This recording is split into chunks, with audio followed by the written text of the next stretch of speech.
Hello दोस्तों, मैं नवनीत यादव आपका स्वागत करता हूं आपके अपने YouTube channel blogger Navneet Yadav में। आज देखिए, उत्तर प्रदेश लेखपाल में अगर बात की जाए मैथ की और जीके की, हिंदी की, ये तो पोर्शन सभी लोग जानते ही हैं और सब लोग ज़्यादातर इस पोर्शन को ही पढ़ने में ध्यान देते हैं। लेकिन लेखपाल में एक और पोर्शन आता है जिसमें ग्रामीण विकास और उसकी योजनाओं से संबंधित क्वेश्चन पूछे जाते हैं।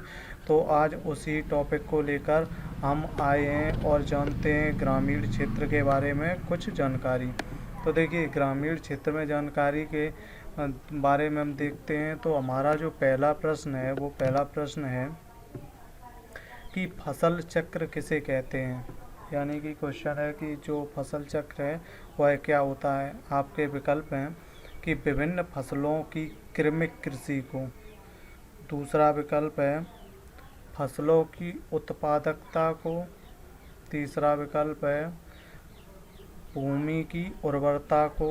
चौथा विकल्प है बीजों की प्रामाणिकता को।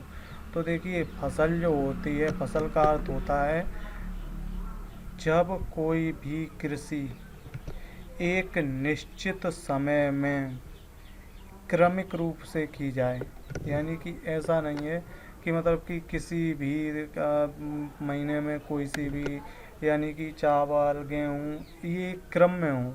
जैसे रबी के बाद तो कौन सी आती है, उसके बाद कौन सी, तो उसको कहते हैं क्रमिक कृषि। यानी कि आपका विकल्प सही हो जाएगा विभिन्न फसलों के लिए क्रमिक कृषि को। यानी कि जब विभिन्न फसलें, यानी कि एक से अधिक फसलों को एक क्रमिक रूप से उनके क्रम में किया जाता है तो उसे कहते हैं फसल चक्र। अगला प्रश्न है नीली क्रांति का संबंध किससे है। यानी कि इसमें बताना है कि जो नीली क्रांति है वो किसके लिए चलाई गई थी। तो फसलों के उत्पादन से नहीं, अगर देखें तिलहन से, मत्स्य पालन से या दलहन से। तो देखिए, जो नीली क्रांति थी वो आपकी मत्स्य पालन यानी कि मछली से संबंधित थी, इसीलिए उसे क्या कहा जाता है, नीली क्रांति। अगले प्रश्न की अगर बात करें, चकबंदी किसे कहते हैं। तो देखिए, चकबंदी का मतलब होता है किसी व्यक्ति के पास छोटे छोटे टुकड़े हों तो उन टुकड़ों को एक कर देना क्या कहलाता है, चकबंदी। तो अगर हम देखें विकल्प चकों की पैमाइश को, देखिए पैमाइश करना चकबंदी का काम नहीं है। हड़पे हुए तो हड़पे हुए देखो भूभाग को चकबंदी द्वारा नहीं किया जा सकता, ठीक। चकों की निगरानी के लिए, देखो चकों की निगरानी के लिए चकबंदी नहीं होती है।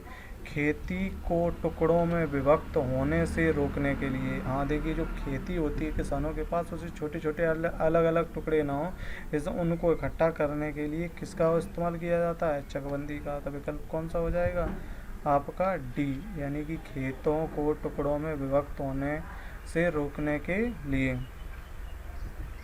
अगला प्रश्न देखते हैं रेड रोड रोग किस पौधे में लगता है। यानी कि बताना है ये जो रेड रोड रोग है ये किस पौधे में होता है, चने में। तो देखिए, चने में रेड रोग नहीं होता है, गेहूँ नहीं होता है, कपास नहीं। लेकिन अगर आप लोगों ने गन्ना देखा हो तो कभी कभी वो लाल रंग का हो जाता है, इसे ही रेड रोड रोग कहते हैं। तो ये किस में हो जाएगा, गन्ने में। अगला विकल्प देखते हैं निम्न में खरीफ की फसल कौन सी है। तो देखिए, अगर हम बात करें खरीफ की फसल की तो सभी लोग जानते होंगे, इसमें चावल जो है वो किसकी फसल है, खरीफ की फसल। कंटूर विधि से खेती कहाँ की जाती है। देखिए, कंटूर विधि, आप लोगों ने कंटूर विधि तो नहीं सुना होगा, लेकिन आप लोगों ने एक शब्द सुना होगा, फार्मिंग, झूम कृषि। तो झूम खेती जो है वो कहाँ पर की जाती है, नदियों के किनारे तो नहीं की जाती, मैदानी भागों में भी नहीं की जाती, तराई क्षेत्रों भी नहीं की जाती, कहाँ पर की जाती है, पहाड़ों पर। तो जो कंटूर विधि है ये किस प्रकार से खेती कहाँ पर की जाती है, पहाड़ों पर। अगले अगर प्रश्न की बात करें तो भारत में सहकारिता आंदोलन की शुरुआत कब हुई। तो देखिए, भारत में सहकारिता आंदोलन की जो शुरुआत है वो 1904 ईस्वी में हुई है। यानी आपका विकल्प क्या हो जाएगा, 1904 ईस्वी। अगले प्रश्न की अगर बात करें, किस क्षेत्र की औसत जलवायु को जानने के लिए निम्न में किसका योगदान नहीं होता है? यानी कि अगर किसी क्षेत्र की आपको औसत जलवायु जाननी है तो इनमें से कौन सी चीज़ ऐसी है जिसका योगदान नहीं होता है? तो देखिए, पहला विकल्प जो आपका है वर्षा। तो देखिए, औसत जलवायु जानने के लिए वर्षा का जानना बहुत ज़रूरी है, इसका योगदान होता है। वायु की गति भी योगदान देती है, आर्द्रता भी है। अगर हम बात करें वृक्षों की संख्या की, तो वृक्षों की संख्या जो है औसत जलवायु को जानने में इसका कोई योगदान नहीं होता है। अपर्णा किस फसल का प्रकार है? यानी कि किस फसल की जो है प्रकार एक अपर्णा भी है, यानी कि उसका उपनाम। तो अगर हम देखें धान का, मटर का, गेहूं का, अरहर का, तो देखिए जो अपर्णा है ये आपकी होती है मटर, यानी कि एक मटर की प्रजाति है जिसका नाम है अपर्णा। मटर की और प्रजाति की बात करें तो इसमें है सपना है, सपूसा है, प्रगति है, ये मटर की और प्रजातियां होती हैं। विकल्प कौन सा सही हो जाएगा? बी, मटर की। अगला देखें, ग्रामीण बुनियादी ढांचे को बढ़ावा देने वाली केंद्र सरकार की योजना के रूप में जानी जाती है। तो देखिए, जो ग्रामीण क्षेत्रों में बढ़ावा देने के लिए सरकार ने एक योजना जो थी भारत निर्माण करके प्रारंभ की, वही जो है सरकार की जो है बुनियादी ढांचे को बढ़ावा देने के लिए जानी जाती है। यानी कि आपका विकल्प क्या हो जाएगा? सी, भारत निर्माण। अगली अगर बात करें, एक वर्ष में किसी निश्चित भूमि पर एक ही फसल का उपजना क्या कहलाता है?